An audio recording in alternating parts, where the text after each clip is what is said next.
کرنا، مغرب کی نماز وقت ختم ہونے سے 5 منٹ پہلے ادا کرنا۔ مجیب: مولانا سید مسعود علی اطاری مدنی۔ فتویٰ نمبر -1066۔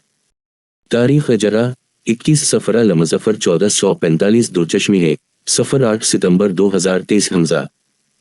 دارالفتح اہل سنت دعوت اسلامی۔ سوال: دعوت اسلامی کی نماز time application app prayer time میں نماز مغرب کا وقت 1 گھنٹے سے زائد ہوتا ہے، جبکہ ہم نے بڑوں سے سنا ہے کہ مغرب کا وقت بہت جلد ختم ہو جاتا ہے۔ کیا ہم ایپ میں دیے گئے وقت کے اندر، مثلاً وقت ختم ہونے میں 5 منٹ ہوں تو نماز پڑھ لیں تو نماز ادا ہو جائے گی؟ بسم اللہ الرحمن الرحیم۔ الجواب باء علوم کلاب اللہم ہدنیت الحق والثواب۔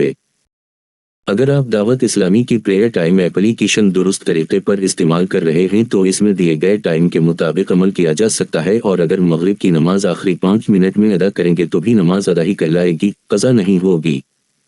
لیکن یہ ذہن میں رہے کہ بلا اجازت شرعی مغرب کی نماز پڑھنے میں اتنی تاخیر کرنا کا آسمان پر چھوٹے بڑے ستارے ظاہر ہو جائیں، یہ عمل مکروہ تحریمی، ناجائز اور گناہ ہے، لہٰذا مغرب کی نماز میں تاخیر سے بچیں۔ اگر کبھی اتفاقی طور پر تاخیر ہو جائے تو وقت کے اندر نماز پڑھنا لازم ہے، ورنہ وقت نکل جانے کی صورت میں نماز قضا کرنے کا گناہ ہوگا۔ عوام میں یہ بات غلط مشہور ہے کہ مغرب کا وقت بہت کم ہوتا ہے، البتہ اگر اس کا یہ معنی مراد ہو کہ غیر مکروہ وقت کم ہے، تاخیر نہیں کرنی چاہیے، جلدی پڑھ لینی چاہیے، یا دوسری نمازوں مثلاً ظہر و عشاء کے مقابلے میں اس کا وقت کم ہوتا ہے تو یہ بات ٹھیک ہے۔ وَاللَّهُ أَعْلَمُ عَزَّ وَجَلَّ وَرَسُولُهُ أَعْلَمُ صلی اللہ